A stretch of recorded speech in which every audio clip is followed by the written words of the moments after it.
जी एक ग्रुप है, मान लो कि जी एक ग्रुप है तथा स्टार इसमें संक्रिया है। जी एक ग्रुप है तथा स्टार इसमें संक्रिया है। मान लो कि जी एक ग्रुप है तथा स्टार इसमें संक्रिया है।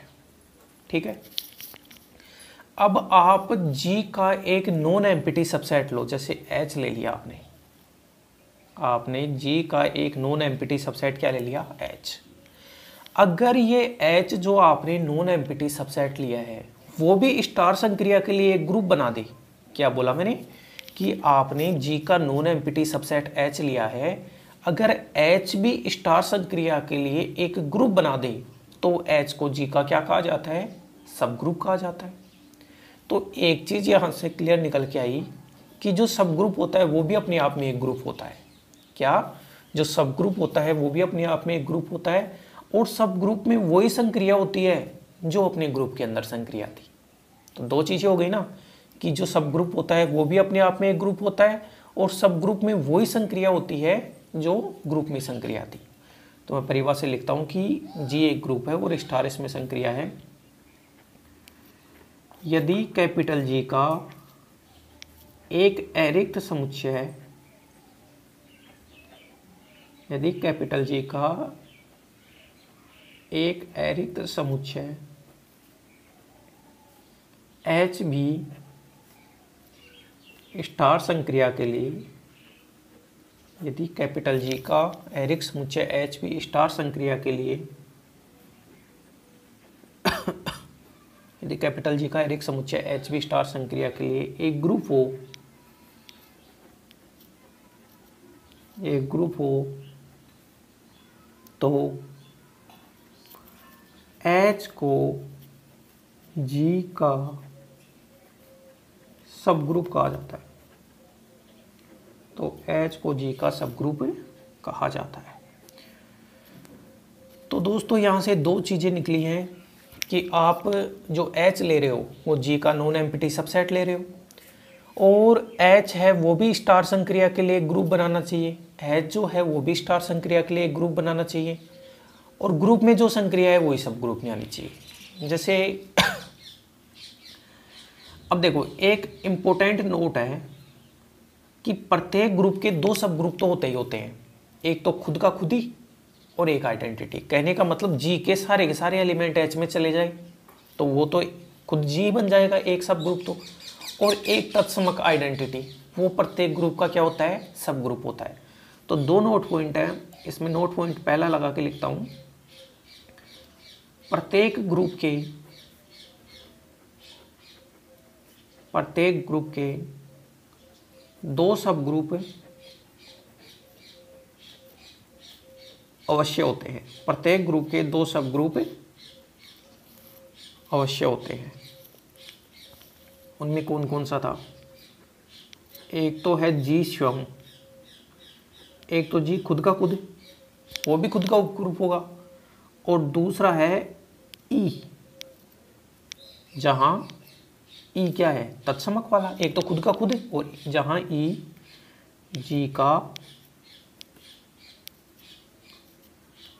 तत्समक अवयव है, जहां ई है वो जी का क्या है, तत्समक अवयव।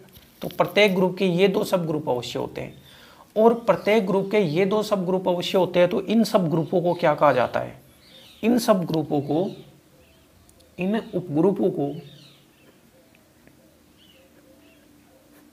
इन उपग्रुपों को तुच्छ या निरर्थक,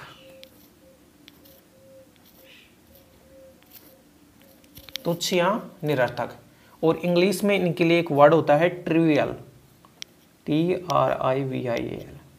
इन उपग्रुपों को तुच्छ या निरर्थक या अनुचित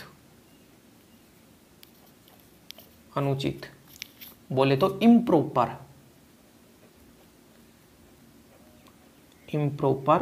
उपग्रुप कहा जाता है।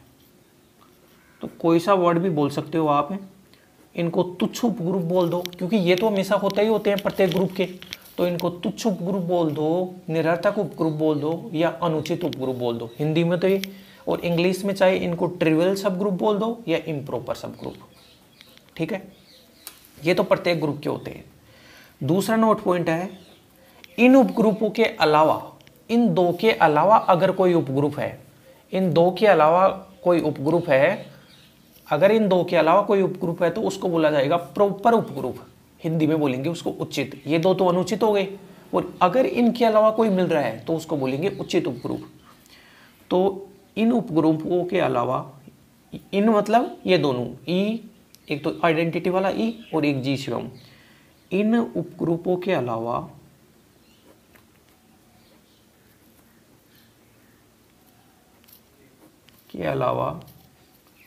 जी का कोई उपग्रुप उपस्थित है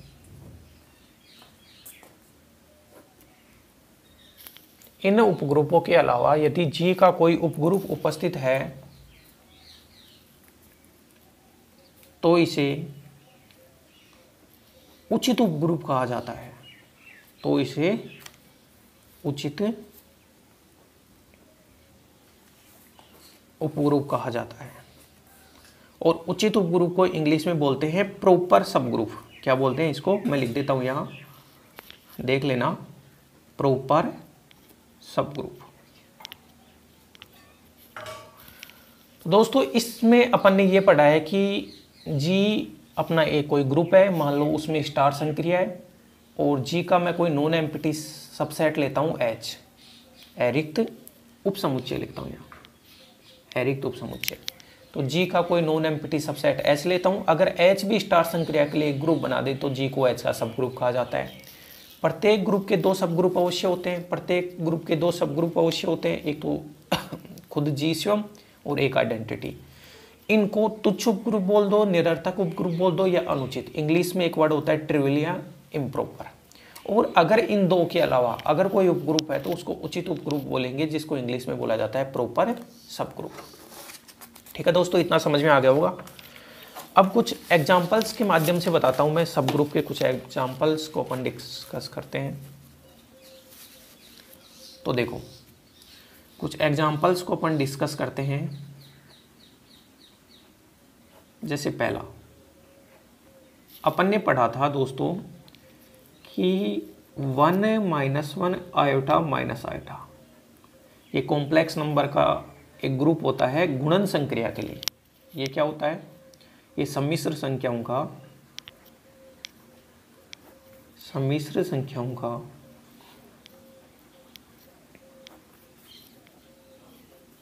गुणन संक्रिया के लिए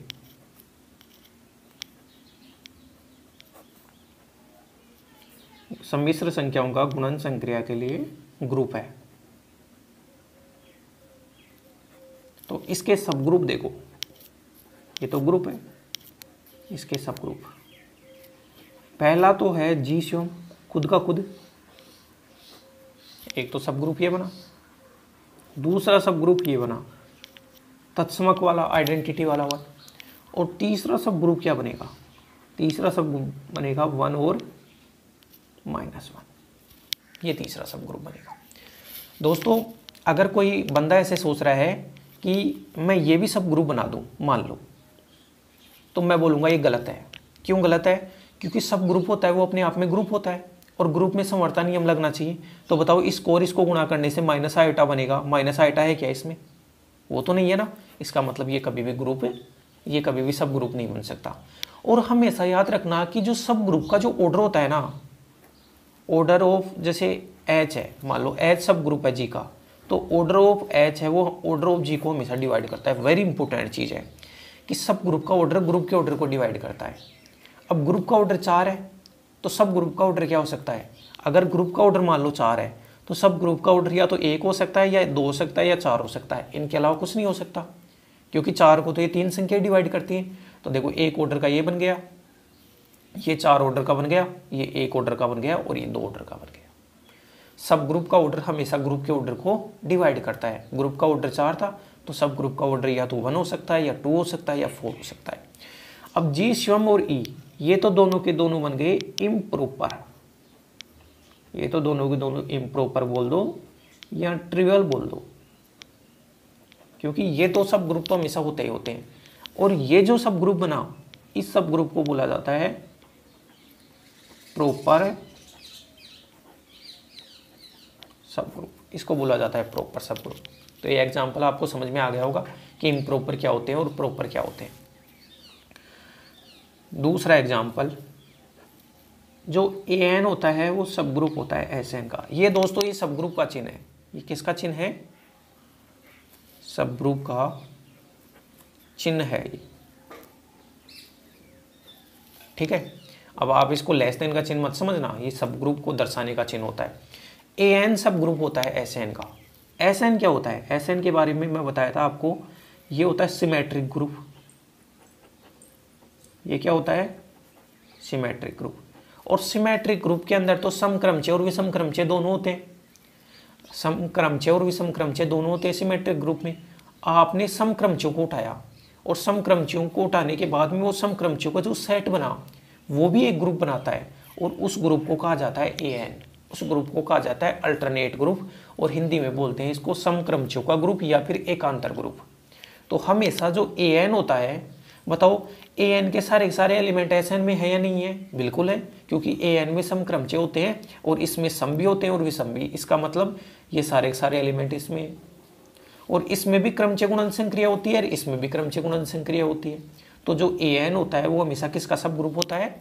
एस एन का। ये दूसरा एग्जाम्पल याद रखना। जैसे तीसरा एग्जाम्पल मैं आपको बताऊं, इंपॉर्टेंट है, देखो जेड प्लस जेड क्या होता है? ये पूर्णांकों का समुच्चय होता है प्लस संक्रिया। ये हमेशा सब ग्रुप होता है किसका? क्यू प्लस का।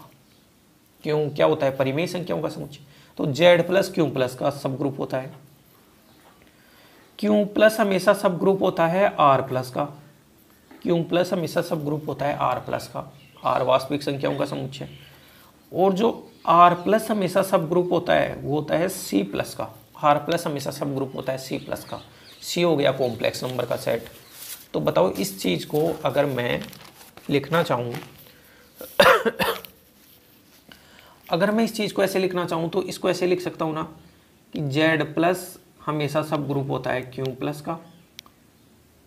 जेड प्लस हमेशा सब ग्रुप होता है क्यू प्लस का, और क्यू प्लस हमेशा सब ग्रुप होता है आर प्लस का, और आर प्लस हमेशा सब ग्रुप होता है वो होता है सी प्लस का। एक लाइन में पूरे को दर्शा दिया। ये चारों आपस में सब ग्रुप होते हैं। ये है इसका सब ग्रुप होता है, ये इसका सब ग्रुप। अच्छा ये है वो इसका सब ग्रुप है, तो इसका सब ग्रुप तो ऑटोमेटिक होगा ना। जैसे जेड प्लस है वो क्यू प्लस का सब ग्रुप है, तो जेड प्लस आर प्लस का सब ग्रुप भी होगा और जेड प्लस सी प्लस का सब ग्रुप भी होगा। ठीक है दोस्तों। एक जैसे एग्जाम्पल सब ग्रुप का ये है कि एम जेड जो होता है वो सब ग्रुप होता है जेड का। प्लस संक्रिया के लिए एम जेड का मतलब क्या है? जैसे एम जेड, जैसे मान लो 4z है, m का मान 4 मान लो, तो 4z के एलिमेंट क्या है कि z के एलिमेंटों को 4 से गुणा कर दो तो 0, 4, 8, 12 ऐसे चलता रहेगा। नेगेटिव में -4, -8, -12 ऐसे चलता है। तो ये जो 4z है ना वो किसका सब ग्रुप होता है? हमेशा z का। तो इन जनरल बात करूँ तो mz सब ग्रुप होता है z का। ये अपने को याद रखना है। तो ये अपन ने बहुत सारे सब ग्रुप के एग्जाम्पल देखे हैं। अब दोस्तों मैं कुछ टेक्निकल चीज़ें बताता हूँ। इसके अंदर वेरी इंपॉर्टेंट चीज़ें हैं। अपनी बुक के अंदर तो आपको नहीं मिलेंगी, लेकिन फिर भी आपको ये सब चीज़ों को ध्यान रखना है। चीज़ें क्या हैं देखो, अब नोट पॉइंटों के माध्यम से लिख लेना आप।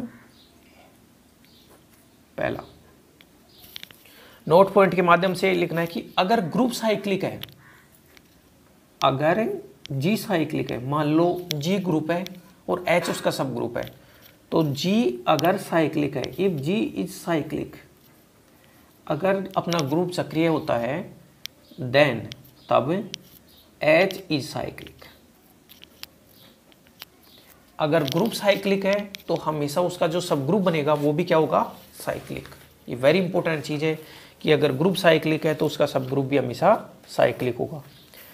दूसरा नोट पॉइंट है कि अगर G अबेलियन है, अगर G इज अबेलियन, अगर G अबेली है देन H इज अबेलियन। अगर ग्रुप साइक्लिक है तो सब ग्रुप साइक्लिक होगा, ग्रुप आबेली है तो सब ग्रुप भी आबेली होगा। तीसरा मान लो, तीसरी पॉसिबिलिटी जी के पास क्या है, नॉन आबेली हो जाए। अगर जी इज नॉन अबेलियन, अगर जी ऐसा हो जाए, अगर जी नॉन अबेलियन देन एच में भी, एच हो सकता है, एच क्या हो सकता है, अबेलियन भी हो सकता है, साइक्लिक भी हो सकता है और नॉन अबेलियन भी हो सकता है। कहने का मतलब कि ग्रुप साइक्लिक है तो डायरेक्ट बोल देंगे सब ग्रुप साइक्लिक है, ग्रुप आबेली है तो बोल देंगे सब ग्रुप क्या है, आबेली है। लेकिन अगर ग्रुप नॉन आबेली है, लेकिन अगर ग्रुप नॉन आबेली है तो उसका सब ग्रुप हो सकता है, वो आबेली भी हो सकता है, चक्रीय भी हो सकता है और नॉन आबेली भी हो सकता है। वेरी इंपॉर्टेंट चीज़ है। अगला कि प्रत्येक ग्रुप का साइक्लिक सब ग्रुप जरूर होता है। कोई सा भी ग्रुप ले लो, उसमें कम से कम एक सब ग्रुप ऐसा होगा जो साइक्लिक जरूर होगा। जैसे प्रत्येक ग्रुप का आइडेंटिटी होता है और आइडेंटिटी हमेशा साइक्लिक होता है, तो मैं बोल सकता हूं कि एवरी ग्रुप है, एवरी ग्रुप, देखो ये चीज़ें अपने को किताब में नहीं मिलेंगी लेकिन वेरी इंपॉर्टेंट है। Every group has a cyclic subgroup, every group has a cyclic subgroup. ठीक है, ये 4 नोट पॉइंट है। आगे बढ़ते हैं।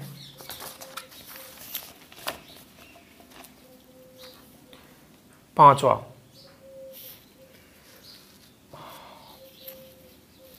नोट पॉइंट है, अगर जी साइक्लिक है, यदि G is cyclic, if G is cyclic, अगर जी मान लो चक्रीय ग्रुप है एंड आर डिवाइड करता है एन, जी साइक्लिक है और जो जी का ऑर्डर है वो क्या है, एन है। मान लो जी कोई चक्रीय ग्रुप है और जी का ऑर्डर एन है, अगर आर डिवाइड करता है एन को, देन तब G has unique, then G has unique subgroup of order R, of order R. Very very important note है, बहुत ही ज्यादा इंपॉर्टेंट नोट है। क्या है कि जी चक्रीय ग्रुप है और जी का ऑर्डर है एन, और मैं बता रहा था ना कि ग्रुप के ऑर्डर को डिवाइड करता है, सब ग्रुप का जो ऑर्डर होता है वो क्या होता है, हमेशा ग्रुप के ऑर्डर को डिवाइड करता है। मान लो आर है वो एन को डिवाइड कर रहा है तो आर ऑर्डर के सब ग्रुप जरूर मिलेंगे। अगर ग्रुप का ऑर्डर एन है और आर एन को डिवाइड कर रहा है तो आर ऑर्डर के सब ग्रुप जरूर मिलेंगे, और आर ऑर्डर के जो सब ग्रुप होते हैं वो यूनिक सब ग्रुप होते हैं। जैसे एक एग्जांपल की मैं बात करूं कि Z6, ठीक है, Z6 + 6, इसकी बात करता हूं मैं एक एग्जांपल के माध्यम से। आपको पता है कि Z6 के एलिमेंट होते हैं वो 0, 1, 2, 3, 4, 5 ये होते हैं।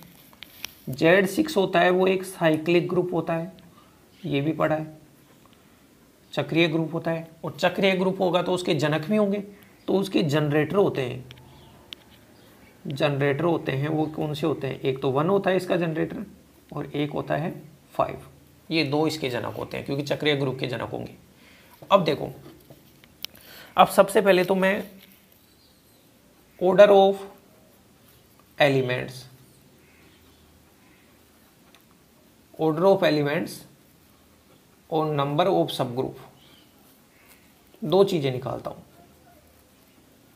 ऑर्डर ऑफ एलिमेंट और नंबर ऑफ सब ग्रुप। इसमें देखो Z6 का जो ऑर्डर है, Z6 का ऑर्डर है 6, तो एलिमेंटों का ऑर्डर क्या क्या हो सकता है, मैं बोल रहा था कि एलिमेंट का ऑर्डर भी ग्रुप के ऑर्डर को डिवाइड करता है और सब ग्रुप का ऑर्डर भी, तो एलिमेंट का ऑर्डर 1 हो सकता है, एलिमेंट का ऑर्डर 2 हो सकता है, एलिमेंट का ऑर्डर 3 हो सकता है, एलिमेंट का ऑर्डर 6 हो सकता है।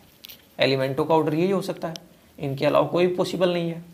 अच्छा, अब देखो मैं बोल रहा था कि अगर R है वो N को डिवाइड करता है तो G जो है वो यूनिक सब ग्रुप रखता है R ऑर्डर का।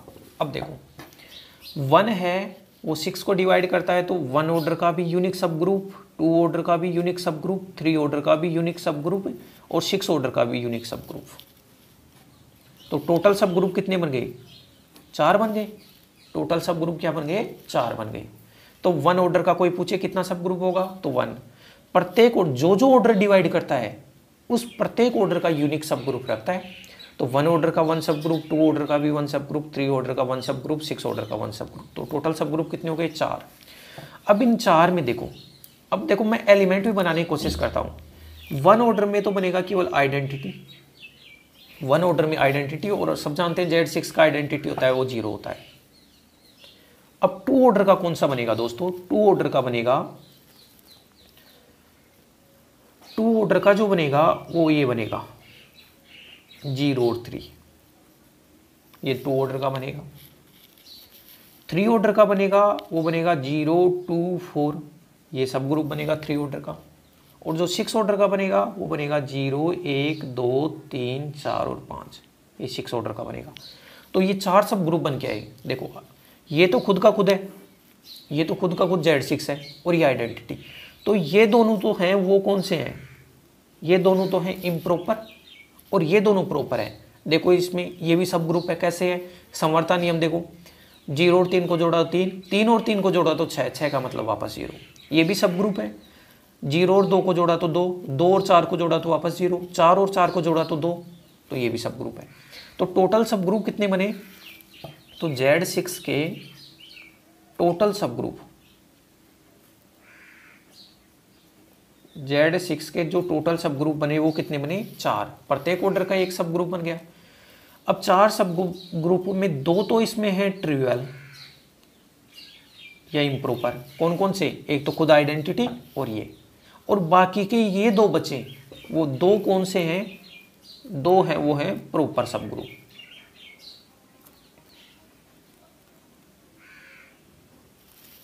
ठीक है दोस्तों, तो ये मेरे हिसाब से समझ में आया होगा कि कैसे सब ग्रुप बनाते हैं, कैसे इनका ऑर्डर होता है। वेरी इंपॉर्टेंट एग्जाम्पल था, इसको समझना है आपको।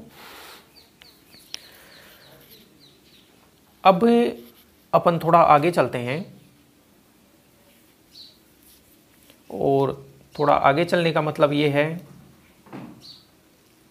कि जैसे अपने को ऐसे बोल दें,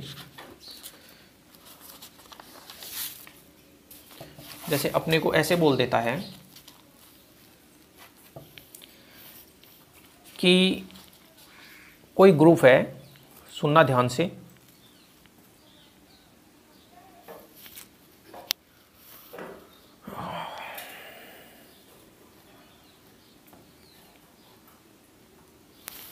जैसे एक एग्जांपल है, वेरी इंपॉर्टेंट है,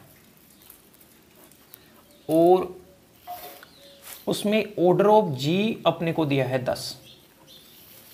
कोई ग्रुप है जिसका ऑर्डर कितना है? 10, और ये बोल दिया कि G है वो आबेली है। G है वो क्या है? आबेली है। ठीक है, तो अब order of elements, order of elements, order of elements, और यहां पे मैं ये लिख सकता हूं कि नंबर ऑफ सब ग्रुप, नंबर ऑफ सब ग्रुप। जी का ऑर्डर 10 दिया है तो एलिमेंटों का ऑर्डर ये हो सकता है या तो 1 हो सकता है, या 2 हो सकता है, या 5 हो सकता है, या 10 हो सकता है। इनके अलावा कोई पॉसिबल नहीं है। अब नंबर ऑफ सब ग्रुप, नंबर ऑफ सब ग्रुप देखो,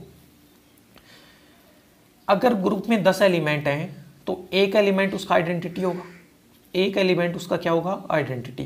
तो एक तो ये सब ग्रुप बनेगा, जो 1 ऑर्डर का सब ग्रुप बनेगा वो हमेशा कितना बनेगा? 1 ऑर्डर का जो सब ग्रुप बनेगा वो हमेशा 1 बनेगा, क्योंकि एक ही एलिमेंट आइडेंटिटी होता है। अब 2 ऑर्डर के कौन से सब ग्रुप बनेंगे? देखो एक बार, मान लो कि ये ग्रुप में 10 एलिमेंट है, उसमें से ए एलिमेंट है वो ग्रुप का है, ए एलिमेंट है वो ग्रुप का है। तो ए एलिमेंट की सहायता से अगर मैं ग्रुप बनाता हूं तो पहले मैंने लिखा ए, फिर लिखा इसका स्क्वायर किया तो ए स्क्वायर बराबर आइडेंटिटी आ गया। अगर ए का ऑर्डर 2 ले रहा हूँ तो ए और ए स्क्वायर बन गया, एक सब ग्रुप बन गया। इस सब ग्रुप को मैंने क्या नाम दे दिया, एच। ठीक है, अब मैं दूसरा एलिमेंट लेता हूँ, जैसे बी एलिमेंट लेता हूँ जी का, और ऑर्डर ऑफ बी बराबर मान लेता हूँ, इसका तो ऑर्डर ऑफ ए बराबर 2 माना था और ऑर्डर ऑफ बी बराबर मैंने मान लिया 5। ऑर्डर ऑफ बी बराबर मैंने कितना मान लिया, 5। तो अब बी की सहायता से अगर एलिमेंट लिखोगे तो लिखोगे आप B square, B cube, B4 और B5 बराबर आइडेंटिटी आ गया, और इस सब ग्रुप को मैंने नाम दे दिया की। ठीक है, अब दोस्तों एक एलिमेंट मानता हूँ C, कोई तीसरा, क्योंकि ग्रुप में तो 10 एलिमेंट है ना, ग्रुप में 10 एलिमेंट हैं, C एलिमेंट मानता हूँ। C एलिमेंट और C एलिमेंट का ऑर्डर मान लेता हूँ कि जो C एलिमेंट का जो ऑर्डर है वो है 2। C एलिमेंट का ऑर्डर कितना है, 2। तो सब ग्रुप बनेगा वो बनेगा C स्क्वायर बराबर आइडेंटिटी। इसको मान लिया, जैसे इसको मान लिया H1, इसको मान लिया H2। तो अब एक चीज देखो कि 2 ऑर्डर का एलिमेंट A है और 2 ऑर्डर का ये एलिमेंट C है। ये 2 ऑर्डर का A एलिमेंट है, वो 2 ऑर्डर का सब ग्रुप बना रहा है, और ये 2 ऑर्डर का एलिमेंट है, ये भी 2 ऑर्डर का सब ग्रुप बना रहा है। लेकिन आप H1 2 ऑर्डर का बना और H2 2 ऑर्डर का बना। आप H1 H2 को गुणा करो तो H1 और H2 को गुणा करोगे 4 ऑर्डर का आ गया। H1 और H2 ये 2 ऑर्डर का, ये 2 ऑर्डर का, 4 ऑर्डर का आ गया। जबकि 4 ऑर्डर का तो सब ग्रुप बन ही नहीं सकता। क्यों नहीं बन सकता? क्योंकि जो सब ग्रुप का ऑर्डर है वो ग्रुप के ऑर्डर को डिवाइड करता है। ग्रुप का ऑर्डर 10 है। तो बताओ क्या ऐसा पॉसिबल है क्या कि ए ऑर्डर भी 2 ऑर्डर का हो जाए और सी भी 2 ऑर्डर का एलिमेंट हो जाए? एक साथ तो पॉसिबल नहीं है। तो मैं कहूँगा कि ये वाला पॉसिबल नहीं है, ये वाला पॉसिबल नहीं है। तो 2 ऑर्डर का एक एलिमेंट मिला, 2 ऑर्डर का एक एलिमेंट मिला और एक एलिमेंट की सहायता से एक सब ग्रुप बन गया। कौन सा सब ग्रुप है? सब ग्रुप को नाम भी मैं बोल देता हूँ। वो सब ग्रुप अपना बना ए और ए स्क्वायर बराबर आइडेंटिटी, ये सब ग्रुप बना। अब देखो 5 ऑर्डर के कितने सब ग्रुप बनेंगे? 5 ऑर्डर के दोस्तों जो सब ग्रुप बनेंगे उनकी संख्या आप देखोगे तो 5 ऑर्डर के, देखो यहाँ 5 ऑर्डर के सब ग्रुपों की संख्या आप लिख लिया करो डायरेक्ट 5 5 ऑर्डर के सब ग्रुपों की संख्या कितनी लिख लिया करो? 5 और 5 का मान कितना होता है? 4। 5 ऑर्डर के सब ग्रुपों की संख्या कितनी होगी? 4।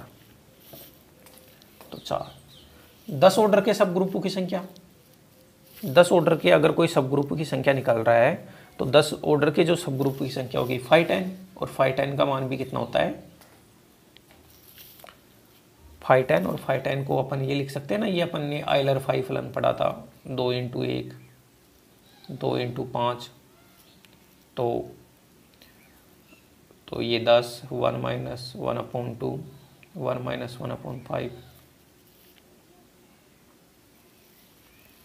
अच्छा 5 ऑर्डर के 4 सब ग्रुप हैं। अब बचे हुए सब ग्रुप वो 10 ऑर्डर के होंगे। बचे हुए जो भी सब ग्रुप होंगे वो 10 ऑर्डर के होंगे, और 10 ऑर्डर के जो सब ग्रुपों की संख्या है वो भी कितनी होती है? 4। तो टोटल जो सब ग्रुप बने वो बने, टोटल सब ग्रुप बने वो बने 10। टोटल जो सब ग्रुप बने वो कितने बने? 10। अब देखो दोस्तों, जैसे आप यहाँ पे जो सी एलिमेंट है, सी एलिमेंट को मान लो 5 ऑर्डर का मान लेते आप, तो आप इसको ऐसे लिखते सी स्क्वायर, सी क्यूब, C4 C5 बराबर आइडेंटिटी, ऐसे लिखते। लेकिन फिर एक प्रॉब्लम आ जाती, क्योंकि आपने बी एलिमेंट भी 5 ऑर्डर का माना है और सी एलिमेंट भी 5 ऑर्डर का। तो ये जैसे K1 बना और यहाँ से सब ग्रुप बना K2, तो K1 और K2 का ऑर्डर अगर गुणा करोगे तो 25 हो जाएगा। K1 और K2 का ऑर्डर 25 हो जाएगा, लेकिन ग्रुप का ऑर्डर 10 है। इसका मतलब C है वो 5 ऑर्डर का नहीं हो सकता। तो 5 ऑर्डर के सब ग्रुपों की संख्या जो होगी वो कितनी होगी? 4। ठीक है, एक तो ये चीज है। अगर मान लो इसी क्वेश्चन में, क्वेश्चन यही होता और क्वेश्चन में ये लिख देता कि G जो है वो है साइक्लिक, G जो है वो है साइक्लिक, तो साइक्लिक है तो मैं सीधा क्या बोलता? 1 ऑर्डर का सब ग्रुप अगर 1 ऑर्डर का सब ग्रुप 1, 2 ऑर्डर का सब ग्रुप भी 1, 5 ऑर्डर का सब ग्रुप भी 1 और 10 ऑर्डर का सब ग्रुप भी 1, तो टोटल सब ग्रुप कितने हो जाते हैं 4। क्योंकि साइक्लिक में तो ये प्रॉब्लम ही नहीं आती, साइक्लिक में तो जो जो ऑर्डर डिवाइड करता है उस ऑर्डर का यूनिक सब ग्रुप मिलता है, तो सब ग्रुप हो जाते हैं 4। ठीक है, तो अगर साइक्लिक बोल रहा था तो 4 सब ग्रुप और साइक्लिक नहीं बोल रहा था तो 10 सब ग्रुप। और इन 10 ये जो 10 सब ग्रुप बन रहे हैं, ये जो 10 सब ग्रुप बन रहे हैं उनके अंदर देखो आप, इन 10 सब ग्रुपों में ये 4 ये भी ट्रिवियल हो गए और ये भी ट्रिवियल हो गया, तो इसमें 5 तो इम्प्रॉपर हो गए और 5 प्रॉपर हो गए, 5 इम्प्रॉपर हो गए 5 प्रॉपर हो गए, और इनमें 2 प्रॉपर हो गए 2 इम्प्रॉपर हो गए। ठीक है,